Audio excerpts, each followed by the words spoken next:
коомчулук ойлонушубуз керек. Эмне себептен майыптык келип чыгып атат? Сиз өз тажрыйбаңызда кабыл болгон эң күлкүлүү стереотиптер. Таанышканда бакырайып эле саламдашып эле билип эле үйлөнгөнбүз. Анан баарыбыз чогуу секирип көрөбүз, аттап көрөбүз. Муну көрдүңөрбү, болбойт атат. Бирок силер мындай басасыңар, мен мындай басам. Бул да баскандын түрдүсү деп калат. Мен ойлойм, майыптыгы бар кыздар, майыптыгы жок кыздар иши кылып, эң башкысы кыздар окуш керек, билим алыш керек.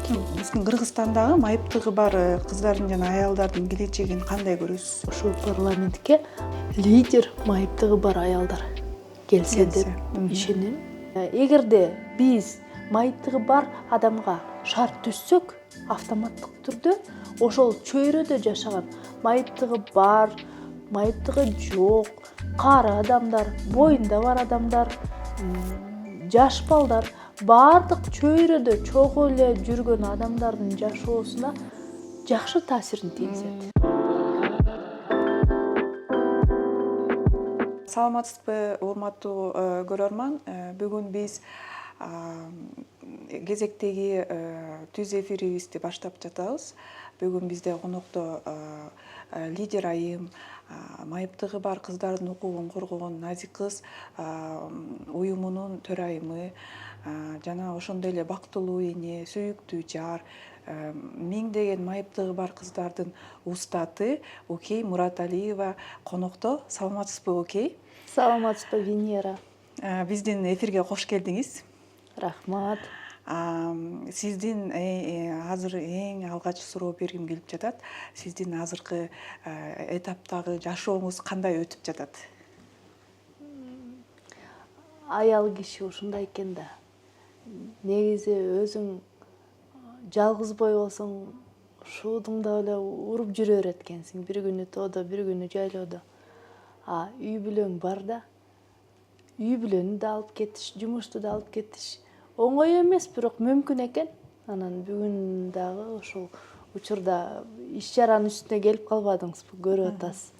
Кыздарга лидерлик мектебин өткөрүп, ошол эле учурда үй бүлөмдү кошуп ала келдим. Анан эле күндө эле бири-бирибизди сурап калабыз да, кандай турдуң, кандай жаттың, мени кандай уктадың дейт. Мен акыркы жолу ушу 3 жыл мурун уктагандымды билем. Андан кийин уйкуну жөн эле коюп койгом, өйдөнгү полкага деп күлөм. Ошо күнүгө эле ошол. Анан ойлойсуң, бүгүн алым жок. Анан эртең менен эле жок алыңда, жок күчүңдө пайда болуп, ресурстар пайда болот экен да. Ошон үчүн эч качан аял киши төгөнүп калбайт экен. Кандайдыр бир источник керек. Бирок мен ойлойм, менде источник бар. Мисалы үчүн мага энергияны эмне берет? Жумуш. Энергияны кайра үй бүлөмө берем. Жумуштан энергияны алам. Ошон үчүн мен азыр бактылуу учурумда. Ошол эле учурда жайдары басып жүрөбүз. Көрдүңүзбү, аба ырайы бир күнү жаан, бир күнү күн. Мен абдан сүйүнүп атам. Үйгө барганда кандайдыр бир себептер менен көбүрөөк үйдө отуруп калып атам. Ошон үчүн кандай аба ырайы болбосун, мен жыргап эле эртеден бери эле карагалачы, сонун карагалачы, салкып деп эле жыргап атам. Эл эмне деп ойлосун, алар шагырап жүрө берет да. Мне это в радость. Демек, сиз азыркы тапта башка адамдар байкабаган, башка адамдар көп көңүл бурбаган нерселерге көбүрөөк көңүл буруп, байкап, кандайдыр бир сулуулук, жаратылыштын өзгөчөлүктөрүн көңүл буруп турган кезиңиз экен да, Ооба, себеби мен ойлойм да, биз айымдар баягы жумуш деп жумуштун түйшүгүн мүмкүн шаардын ичинде деле өткөрүп койсок болот эле. Бирок биз иштегенибиз менен айымдар ажайып жакшынакай жерде иш алып барууга татыктуубуз деп ойлойм. Эгерде биз жакшынакай жерде жүрсөк, даамдуу тамак ичсек, жагымдуу жерде отурсак, эргүү алып, аял затында 2 эсе күч пайда болот деп. Ошон үчүн биз жакшы, жагымдуу жер тандаганга аракет кылып, ошо жерге келип калдык. Демек сиз бул коомдук иштерди да алып баруу, үй бүлөнү дагы баарын аякка алыштыра билүүнүн эң башкы себеби бул сиз ал жерден алган энергияңыз, бири-бирин аякка алыштыра билүү, аларды колдоно билүү турбайбы, э? Ооба, мен баягы башында төрөттөн кийин эле 2 айдан кийин туура баягы балалуу болгондон кийин балаңды жакшы көрбөй койбойсуң да, жакшы көрөсүң.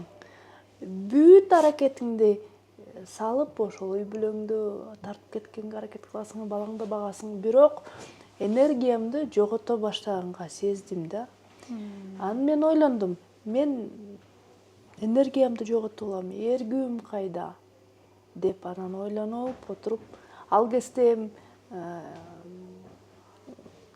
учурда жумушка чыгып кетүүгө мүмкүнчүлүк болгон жок, бирок мен башка мүмкүнчүлүк таптым. Онлайн университет окугам. Ага да жетиштиңиз. Төрөттөн кийин 40 күндөн кийин эле реклама көрүп калдым, маалымат. Анан универге заявка таштап койгонмун. Гендерный специальность боюнча. Анан бирок өтөмбү өтпөймбү билбейм, баягы убарачылык менен эле унутулуп калган. Анан 3 айдан кийин эле окууга өттүңөр деп келип калды. Анан декреттин ортосунда окуп да эмнеси жакшы болду? 5 күнү үй тапшырма жасайбыз өз алдынча. Бир жуманын бир күнү болсо онлайн сабак. Мага өтө ыңгайлуу болду. Анан ошол эле учурда окуп атасың, күндө бир үй тапшырмаларды жасайсың. Ошентип өзүң үчүн кыймылдап турганың үчүн энергия пайда болот экен. Сиз ошондо бир эле нукка түшүп кетпестен ар түрдүү, ар тармактуу кандайдыр бир ишмердүүлүктү жүргүзүү менен сиз негизи айымдар дагы көп жактан төрөттөн кийин депрессияга да түшүп кеткен маалдар да жөнүндө дагы маалыматтар бар го. Сиз ошондон кутула алган экенсиз да, э? Ооба. Бирок мен депрессияга кабылган жокмун деп айтпайм. Мен да кабылдым. Мен албетте азыр түшүнөм эмне себептен андай кыйынчылыктар болду. Себеби биз энеликке 10 жолу китеп окусак да тажрыйба чыныгы башыбызга энелик түшкөндө гана топтой баштайбыз. Мен чында энеликке оозумду ачып эле мен башка жака даярдана берип, кандай роддомго баштык, анан үйдөгү убарачылык деп эле эч бир маалыматым жок эле. Анан элестеткиле балалуу болсоң, ошол учурдан баштап сенин жашооң жөн эле өзгөрүп калат да. Анан андай болорун да билбейсиң. Бирок балалуу болом деп бир кыялданганың менен чыныгы жашоо башка. Ошол шок менен эле кийин депрессия болдум. Бирок анализдеп, жаныңда сени урматтаган досторуң мындай да, декретте отурган аялга дайыма эле акыл насаттын кереги жок. Мүмкүн достук эмнеси менен жакшы? Сени колдогон адамдарың жаныңда жакшы сөзүн айтып, же унчукпай отурушу деле маанилүү. Себеби үй бүлөңө карата, балаңа карата, ишиңе карата аракетиң баары бир деле өзүңүн жеке тажрыйбаңан келип чыгат. Ошончолук маалымат керек болсо, эгерде келип сурасак, мага жардам берип койчу, моолжордон кеңеш берип койчу дегенде, анан сиз келип мага үй моолжордон монтсең жакшы болот десе, тогда да. Бирок ал кезде представьте, эч бир маалыматың жоктой, сен билбеген кишидей, анан эле чөйрө билгичтерден тургандай. Сени кандайдыр бир өзүңдүн көзүңдө алсыз адамдай көрсөтүп койду. Кээде кыжырды да келтирет, э? Кыжырды да келтирет, андан да жүрүм турум маданияты бар да. Кээ жерде оозду ачса болот, кээ жерде унчукпай калыш керек. Отуруш керек. Артыңды ойлоп, алдыңды ойлоп, иши кылып нюанстар көп. Ал жагынан мен ойлойм, мен эле эмес, аялдардын баары эле администратор болуп бүтсө керек. Ооба, туура кошулам сизге. Мен дагы мындай суроо бергим келет да, сиз ушул төрөт маселеси боюнча өзүңүз репродукцияга кандайдыр бир саламаттыкка өзүңүздүн салымыңызды кошо алдыңызбы? Биринчиден 6 жылдан ашык же 7 жыл болду. Кээде баягы лидер айымды тааныйсыздар, Казакунова Гүлмира Кантиновна, равенство коомдук бирикмесинин жетекчиси. Ошол Гүлмира Казакунова экөөбүз көп кыздарга жардам берип, баягы колдогон, коштогон врачтарды таап, учурда бир 15ке жакын кыз балалуу болду го дейм. Анан бул эмнени башында баягы Кыргызстанда майыптыгы бар аялдардын республикалык кыймылы бар. Анан биз 2008 жылдан бери эле ушул аялдардын репродуктивдик жана сексуалдык укуктары деген тренинг семинарларды ошол Борбор Азиялык майыптыгы бар кыз келиндердин тармагы кыймылы аркылуу алынган маалыматтарды Кыргызстанга да таратылып келген. Анан биз маанилүү нерсе репродукция деген өзүнчө укук, сексуалдык деген өзүнчө укук деп бөлүшүбүз керек. Биз жашоонун баарын репродукция же балалуу болуу дегенге байлап койбошубуз керек. Эң башкысы аялдар өзүбүз эгерде ушундай бир чечимге келсек, мен жеке жашоомду өнүктүрөм, баштайм, кадам таштайм десек, анда бир колдогон коомчулук же чөйрө керек. Ошон үчүн биз сексуалдык укуктарды өзүнчө, репродукцияны өзүнчө сөз кылып, кеп кылып, маалымат таратып, эң биринчиден эмне? Элден башкача маалымат эмес. Баарыбыз аял болгондон кийин биз аялдар өзүбүздүн ден соолугубузга кам көрүп тиешелүү.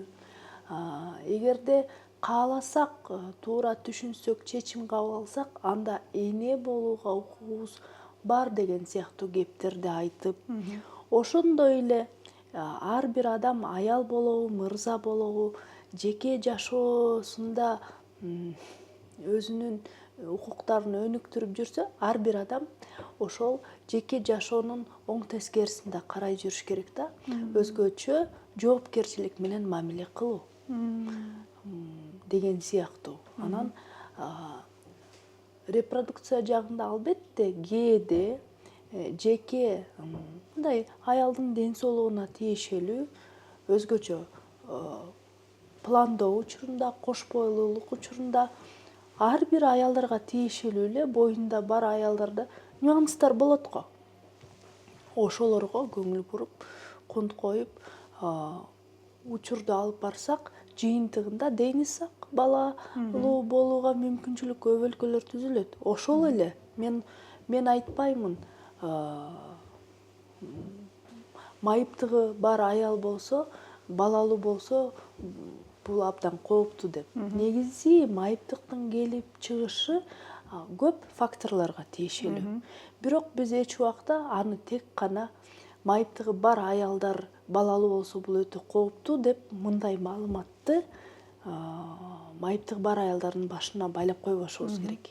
Биз тескеринче коомчулук ойлонушубуз керек. Эмне себептен майыптык келип чыгып атат? Мен оюмча жоопкерчиликсиздик. Экинчиден экологиянын таасирлиги. Үчүнчүдөн баланы пландаш керек. Пландоо деген бул жарым жыл калганда, 1 жыл калганда эртең эмес, алдын ала пландоо. Ден соолукту калыпка келтирүү. Баягы айта беришет го, аял төрөсө жашарат деп. Урматтуу айымдар, ал рекламага ишенбегиле. Реалдуулук башка. Реалдуулук башка. Жаңы эле сиз менен сөз кылдык. Мындай арыктап айтам, өзүмдүн калыбымда элем деп эч коркпогула. Мындай бир нече ай уктабасаңар, өз учурунда тамак ичпесеңер. Бел өзү эле ичкерет, Бел өзү эле ичкерет, бирок ошону менен да чач жукар. Да, тамаша. Бул чач түшүрбөнүн да баягы өзүнүн себептери бар да. Витаминдин жетишпестиктери. Значит, надо восполнить. Ал башка. Ошон үчүн жаңылануу деп өтө бир түз эле түшүнүп албагыла бул. Ушинтип айтып коюшат. Бирок бактылуу балалык, бактылуу үй бүлө болуш үчүн аялга өбөлгө түзүп бериш керек. Ооба. Мотивация, күч кубат. Ооба. Колдоо, финансылык колдоо. Кечирип койгула, финансылык мүмкүнчүлүк болбосо, жөн эле ушу балалуу болгум келди же болуп калды деп балалуу болуш мен үчүн кооптуу да. Жок дегенде баланын минималдык муктаждыктары бар да. Эми макул балага алып бербейли, ошол жок дегенде балалуу болгон эне жакшыраак тамактанышы керек. Анан кааласак да, каалабасак да ай сайын педиатрга алып барабыз баланы. Ага каражат керек. И так далее. Демек, үй бүлө куруудан мурда, балалуу болуудан мурда мен барыңарды эле тапырап турмушка чыккыла дебейм. Эгерде кааласак турмушка чыгалы, бирок турмушка чыксак да, чыкпасак да финансылык мүмкүнчүлүктөрдү да камдап коюш керек. Болбосо бул эң чоң көйгөйлөрдүн бирине айланып кетет. Демек баарын ар тараптуу даярдык жүргүзүү анан пландоо зарыл экен, Ооба, өтө зарыл. Себеби кийин анан көңүлдөгүдөй болбой калса, бири-бирин күнөөлөө, талап кылуу, анан чыр-чатактар кайдан чыгат? Ажырашуу. Ошол бирден бири бөлүгү ошол каржылоо, финансылык туруктуулук жагына келип эле такалат. Туура. Мен да кошулам сизге. Мен дагы башка нукка кетсек, мындай суроо бергим келип атат да. Сиз өз тажрыйбаңызда кабыл болгон эң күлкүлүү стереотиптер? Эң күлкүлүү.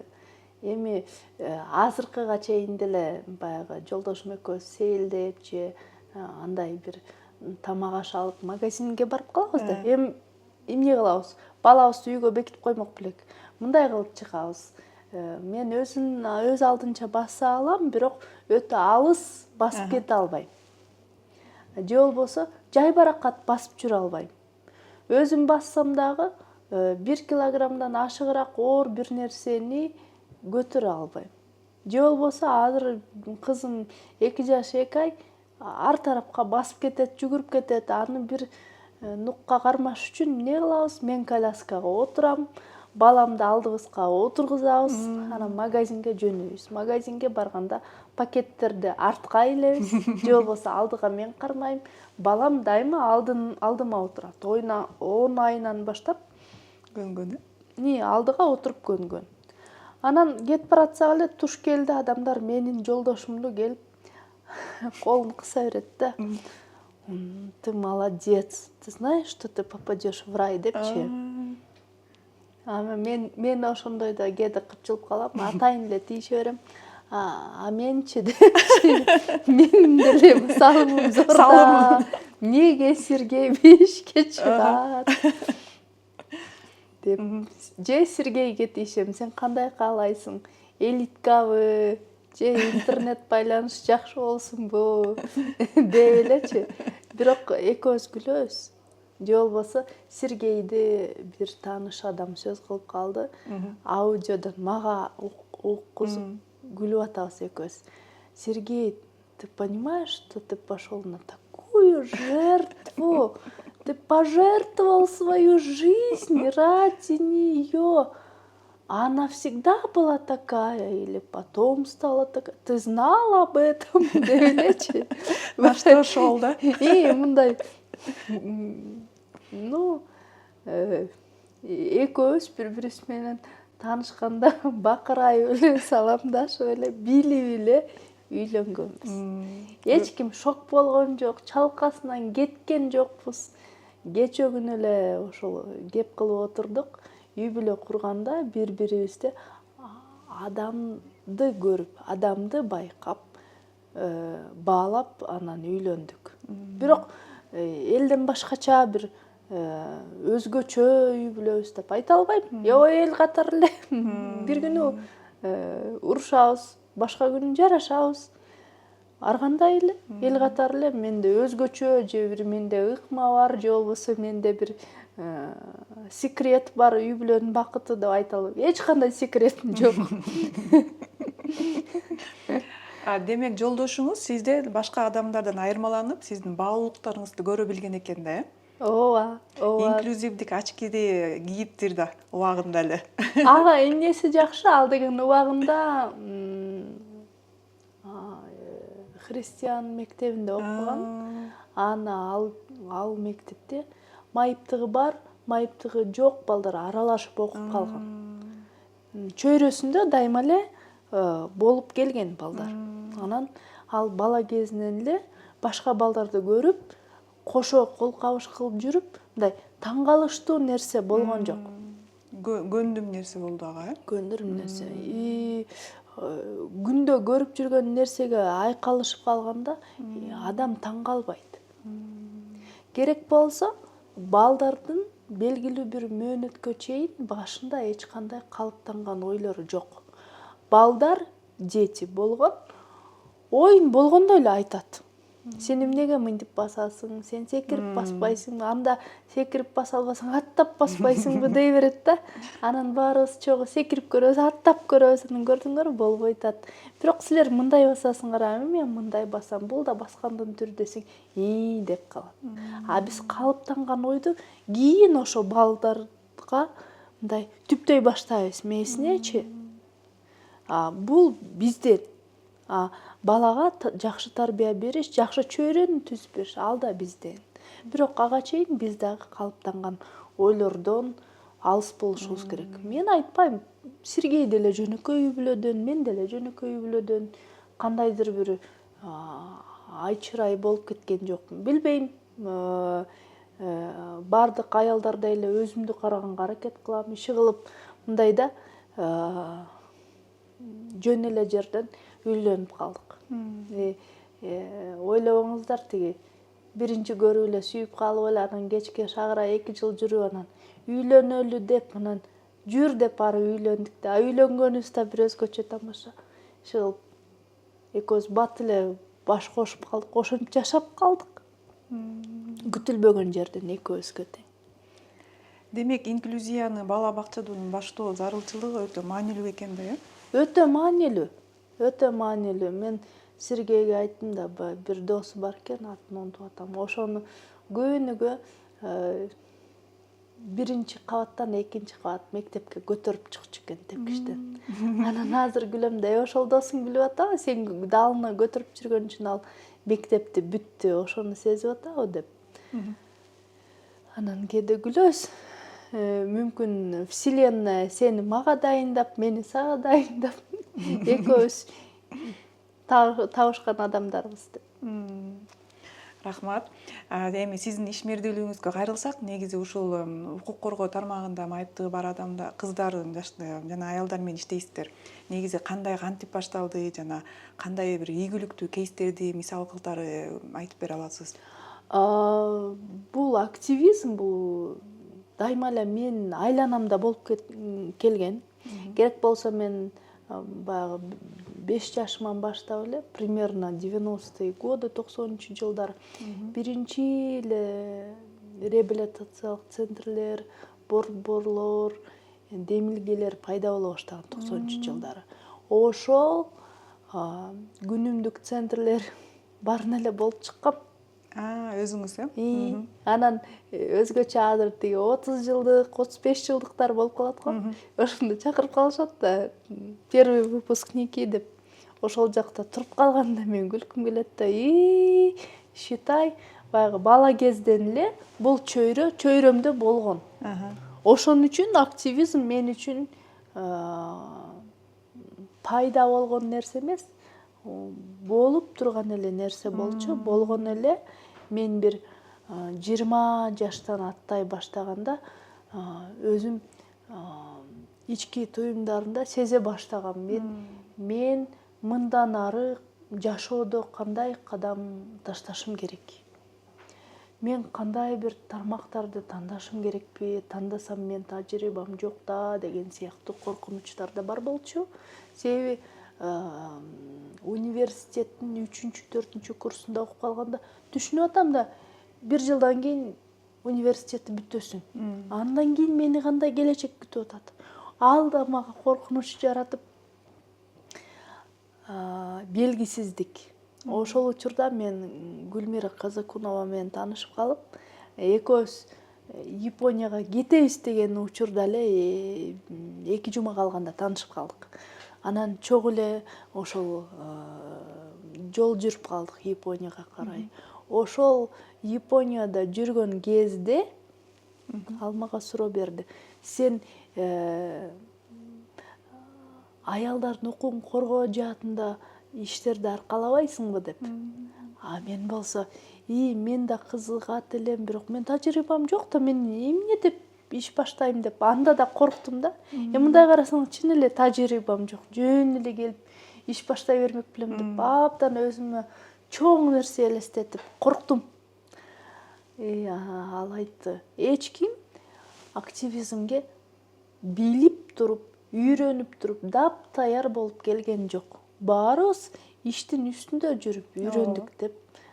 Сен да үйрөнөсүң деп. Ошентип эле 2008-жылы августта тааныштыкпы, декабрда биздин уюм ачылып калды. Анан келип эле 2 айдан кийин Алматыга, жанагы Борбор Азиядагы майыптык бар аялдардын кыймылына тармакка кошулуп калдык. Алматыга келдик, окуу жүрдүк, кайра Кыргызстанга келип, анан эле 2008-2009-2010 Кыргызстандын болгон булуң бурчунун баарын Гүлмира Казакунова аркылуу кыдырып чыктым, узун туурасын.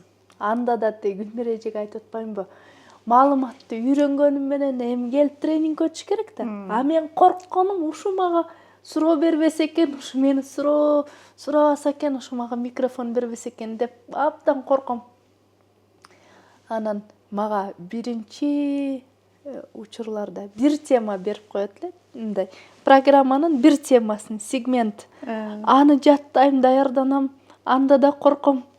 Жооп берем, анан кийин келип 2 тема, анан жарым күн ошентип үйрөнүп тажрыйба топтолот экен. Анан дагы бир күлкүнү нерсе, бир күнү Кызыл Кыяга барат элек да, баратабыз. Гүлмира эжеге айтты, үйдөн чыкканда, сен мага айтып кой, мы где-то должны были остановиться, айтып кой, ал кезде флип-чарт деген жок болчу да, билесизби, ватман алчубуз. Ватман алыш керек деди. Мен сезип атам да, мен жоопкерчилигим коркуп атып, унутуп койдум. Анан жол тартканда машина менен барабыз да, жеңил унаа менен. Эстедим да, айткан жокмун. Анан Кызыл Кыяга жеттик. Коркуп атам, сурабаса экен. Сураса эмне дейм? Кагаз жок да деп. Эртеси күнү болуп Гүлмира эже айтпай, кана ватман. Я говорю, забыла. Айтпайсыңбы анан деп. Айт, унутуп койсоң деле айт да, кагаз жок деп. Мен коркконман, мен почему-то унчукпайм деп чечип ошол. Дагы татаалдаштырган эмеспи? Абдан коркконум айт. Гүлмира эже айтат, на самом деле мен эч жагы эле билгем. Унутуп койгонуң. Говорит, просто я ждала, что сени качан айтат деп. Мен коркуп эле, негизи эле ошо сүйлөгөндөн коркуп. Эми азыркы быдылдап токтобойм, ал кезде ошо. Сиздин бул лидер айым катары калыптанышыңызга Гүлмира Кандинанын салымы өтө зор экен да. Ооба, Гүлмира эже сүйлөчү, мен артында отурчумун да мынтип. Болбой, бирде болбосо бирде кулагың чалат да, үйрөнө баштайсың, угасың, анан 1-2 сөз берип коет, темаларды берип коет, анан айла жок, даярданасың. Анан элдер карап атса, мен сүйлөбөйм демек беле, сүйлөйсүң, айла жок, ошентип атып үйрөнөсүң. Түшүнүктүү. Сиз бул уюмдун ачылышынан бери көптөгөн иштерди алып бардыңар. Миңдеген майыптыгы бар кыз келиндерди жумушка орноштуруу, окутуу жана башка ар кандай долбоорлор менен иштешүүнүн үстүндө сиздин эсиңизде калган эң ийгиликтүү кейстерди айтып бере аласызбы? Мындай сиздин оюңузча сиз салым кошо алдыңыз, түрткү бере алдыңыз, бир нерсени Кыздар өзгөртө алдыңыз. жумушун алмаштырып, жакшы белгилүү уюлдук телефон компанияларына орношуп кеткенине мен кубанам. Себеби буга чейин башка тармакта жумушта жүргөн, бирок жакшысы эмнеде? Тажрыйба топтогон. Ошол эмнени түрткү болду. Биринчиден, эң башкысы мен ойлойм, майыптыгы бар кыздар, майыптыгы жок кыздар иши кылып, эң башкысы кыздар окуш керек, илим билим алыш керек. Илим билим алуу кайсы бир тармакта, ошол жумуш издөөдө, жумушка турууда, чөйрөдө аял киши өзүнүн жолун табуусуна өтө зор салымын кошот. Анан жумуш издеп, туруктуу жумушка орношууга өтө жакшы өбөлгө түз берет. Себеби биз өткөн жылдары билимдүү кыз агентство социальных технологий, ошо билимдүү кыз деген субгрант долбоорубузду колдоп кетти эле. Жумушка орноштура баштаганда илим билими бар кыздардын жана илим билими жок кыздар, майыптыгы бар айырмачылык өтө зор экенин көрсөттү. Анан албетте билимдүү, диплому бар кыздар биринчилерден болуп жакшы жумуштарга орношуп кетти. Албетте биз абдан кубанычтабыз. Бирок мен дагы да мага түрткү болду. Баягы курстар боло берет, техникумдар боло берет деп, же болбосо кыздар кимде ким азыр 13, 14, 15 жашта болсоңор, кандайдыр себептер менен үйдө отуруп калсаңар, окубай калсаңар, боло берет экен деп отура бербегиле. Окубай калдым деп макул болуп турмушуңарга моюн сунуп отура бербегиле. Эмнеси болсо дагы өзүңөр үчүн окуп алгыла, аттестат алгыла. Аттестат жок болсо болду. Жогорку билим алууга эч кандай жол жок. Же болбосо кийин анда жашыңарды же убакыт өткөрүбөйсө, вечерняя школа для взрослых деген бар, ал системага окуп, 2 эсе убараланып анан аттестат аласыңар. Ошон үчүн берилген учурду текке кетирбей, шарттарга же кыйынчылыктарга моюн сунбай, ар бир кызга айтам, окуп алгыла. Сиз бул майыптыгы биздин Кыргызстандагы майыптыгы бар кыздардын жана аялдардын келечегин кандай көрөсүз? Биринчиден, ар бир кыз өзүнүн чөйрөсүнө таасир эте алат. Өзгөртө алат, Өзгөртө алат. Анан ар бир кыздын кичинеби чоңбу чөйрөсүнө салымы бар. Бирок бирден бир маанилүү нерсе бул үй бүлөдө болгон ата эненин колдоосу. Мындай өтө эле баягы менин кызым өзгөчө, анан менин кызым мен угуп калам. Чындыктын көзүнө караш керек да. Кээ бир ситуациялар бар, майыптыкты мисалы үчүн калыпка келтирсе болот, же кандайдыр бир деңгээлде колдоп жакшы нукка тартып кетсе болот. Бирок жалпысынан жалгыз гана майыптыкка байланып калуу кереги жок. Биздин турмуш жалгыз эле дарылануу, оңдоо түзөө, реабилитация, операция менен бүтүп калбайт. Себеби бардык Кыргызстанда реабилитацияга тиешелүү программалар ар бир баланын 13 жаштан кийин тагдыры өзүнүн колунда болуп калат да. Ошон үчүн дарылангыла, реабилитация болгула. Ошол эле учурда эч убакта мектепке окуу мүмкүнчүлүк барбы? Баланы үйгө байлабагыла. Эмнеси болсо дагы, жетилесеңер дагы, кезектешсеңер дагы мектепти бүтүрүп алгыла. Ошол база ушул жерден башталат. Мектепти окуп алган бала менен мектепке окубаган баланын айырмачылыгы тоодой. Анан бала кездей билинбейт. бирок биз бат эле 20-га чыгабыз, бат эле 30-га чыгабыз. Анан өзүбүзгө тиешелүү бир кандайдыр бир жашоонун нуктарына жашообуз түшпөй калганда, анан арманды түшүнөбүз. Ага чейин жетишпегенге аракет кылга, жеткизбегенге.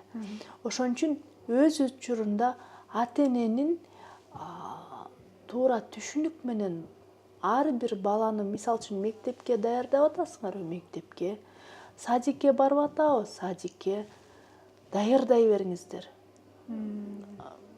Кандайдыр бир 50% шансы болсо дагы мектепке жөнөсүн. Бул өтө маанилүү. Кийин көрөсүңөр кандай чоң ишти силер баштап бергениңерге балаңар үчүн. Себеби университетке өткөндөн кийин, андан кийинки тагдырын кыз да, жигит да өзү тартып кетет жашоонугун. Өз алдынча жашоосун улантып кете алат экен. Ошондой жакшы туура багыт берип, убагында ушул башкы база маанилүү. Түшүнүктүү. Сиздин алдыга койгон эң чоң максатыңыз? Азыр менде бир нече максат бар. Биринчиден өзүм декретке байланыштуу экинчи онлайн окууну окуп атам. Кичине башка тема боюнча. Сексуалдуулук жана сексуальность, инвалидность деген сыяктуу онлайн курсту азыр окуп атам. Ошону бүтүрүп алсам деп. Кайра эле декретке келип атпайбы? Балам жакшылап чоңоймоюнча себептер менен үйдө болуп туруш керек болуп атат. Бирок бир эле учурда мен ошо убакытты текке кетиргим келбейт. Онлайн институтка өтүп алдым, мен азыр окуп атам.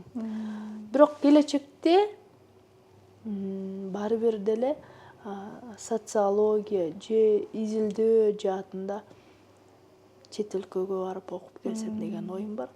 Ошол эле учурда кыздарга тиешелүү баягы Финляндияга барганда бир центрди көрдүм эле. Алар бөлүнөт экен. Территория девочек, территория мальчиков деп. Бул борборлор ошо өзгөчө өспүрүм кыздарга, өспүрүм балдарга туура түптөлүшүнө жардам берип, балдарга арналган, кыздарга арналган центрлер экен. Анан ал жерде наставниктер, мисалы үчүн, кыздардын центринде жалаң аялдар, эркектердин, балдардын центринде жалаң мырзалар экен. Кандайдыр бир себептер менен, мисалы үчүн, үй бүлөдө баягы балдар атасынын колдоосуна муктаж болот да, же туура түшүнүгүнө. Же тескерисинче кыздар колдоону издейт, кандайдыр бир кеңешке муктаж болот. Ошондо территория мальчиков, территория девочек деген центр өтө мага таасирленип эле да. Мен келечекте бирок ошондой центр ачылса деген неме максатым бар. Экинчиден, глобалдык максаттардын бири Кыргызстанда мен ойлойм, майыптыгы бар адамдарга карата өнүккөн политиканын жакшы нукка өзгөрүшүнө салым кошуу үчүн биздин политикада майыптыгы бар аялдар жетишпейт деп ойлойм. Анан келечекте ошо парламентке лидер майыптыгы бар аялдар келсе деп ишенем. Себеби биз жашообуз менен эле, ушул жүрүш туруш менен, ушул иш аракеттер менен, социалдык активдүүлүктөр менен ушул деңгээлде майыптыгы бар адамдардын жалпы укуктары канчалык деңгээлде өнүккөнүн же жетишпестиктери же кандай толуктоолор керек экенин биз айтып бере алабыз. Ошол эле учурда мен айтып кетким келет, жалаң эле майыптыгы бар адамдардын укуктарын коргой берет экен деп ойлобоңуздар. Мен эмне үчүн майыптыгы бар адамдардын укуктарын коргоп келем? Эгерде биз майыптыгы бар адамга шарт түзсөк, автоматтык түрдө ошол чөйрөдө жашаган майыптыгы бар, майыптыгы жок, кары адамдар, боюнда бар адамдар жаш балдар, баардык чөйрөдө чогуу эле жүргөн адамдардын жашоосуна жакшы таасирин тийгизет. Бизге болгону майыптык эмнеге берилген, жашоону башка призма менен кароо. Экспертизаны кааласак да, каалабасак да өткөрөбүз. Ушул жерге муну орнотуп койсо жакшы болот эле. Же болбосо кандайдыр бир шарт түзүп койсо жакшы болот эле деп. Себеби азыр биз каякта отурабыз? Кеминде, туурабы? Ошончо адам чогулуп, кеминге келип эмнеге отурабыз? Себеби бул жакта шарттар бар, биринчиден. Экинчиден, биз бул жакка келгенде биз жөн эле тиги майыптыгы бар адамдар чогулуп алып келген жокпуз да. Биз кимдербиз бул жакка келгенде? Биринчи учур биз кардарбыз. Кардарлар көбүрөөк келсин десеңер, бизнес-центрлерге, мекемелерге иштесин, орношсун, бизнес баштасын, кадам таштасын десеңер, шарттар түзүү керек. Эгерде билбесек, ар бир чөйрөдө, ар бир райондо, ар бир региондо мен ишенем, керек болсо, кимде ким керек болсо, контакттарын да берем. Эксперттер бар, шарт түзүү, майыптыкты түшүнүү боюнча. Эгерде кандайдыр бир иш баштайын десеңер, кайрылсаңыздар болот. Рахмат. Негизи өзүңүз ушул депутаттыкка өз кандидатураңызды коюу пландарыңыз барбы? Мындай, азыркы учурда эмес. Бир нече жыл мен ишке байланыштуу ошо. Бир аз убакыт. Да, убакыт керек. Себеби бизге сизге окшогон лидер айымдар керек. Жана сизди менимче көптөгөн адамдар колдойт. Бул темада анткени баарыбыз сизди билебиз, тааныйбыз жана сиз ошол теманы жакшы ошакта илгерилетүүгө өз салымыңызды кошо аласыз деп ойлойм да. Рахмат, Венера. Ошол сөзүңүздөн адашпай так эле бүгүн 3-күн болуп атат. Майыптыгы бар кыз келиндердин лидерлик мектебине келип эле туш болдуңуз. Сиз өтө туура айтасыз. Ошон үчүн баягы коомчулукта өзгөрүш бир адамдын колунан келбейт. Бизге майыптыгы бар кыз келиндердин колунан келген, потенциалы бар кыз келиндер керек. Ошон үчүн биз азыр 3-күн болду мектепте окуп атабыз. Ушул жерден белгилей кетчү нерсе, Окей Мураталиева айткандай, бул азыр окутуулар өткөрүлүп жатат лидер айымдар боюнча. Биз дагы ушул катышуучулар менен маектешип жатып, бул окутуулардын жыйынтыктарын көрүп жатабыз. Абдан өзүнө ишенген, абдан өзүнүн туура алып жүргөн жана сүйлөө жактан кандайдыр бир оратордук чеберчиликтеринин жогорулата алгандыгы көрүнүп турат. Сиздерге ыраазычылык билдиребиз ушул алып барып жаткан иштериңиз үчүн жана бул иштерди алып барып уланта бермекчисиңер, биз буга дагы ишенебиз. Сизге болсо ыраазычылык билдирем. Биздин эфирге келип бизге жакшы маек куруп бергениңизге. Бүгүн биз Окей Мураталиева менен маек курдук. Миңдеген майыптыгы бар адамдар жана жөнөкөй эле адамдар үчүн чоң мотивация бере алган, таржымалы менен көптү шыктандыра алган лидер айым болду. Саламатта калыңыздар.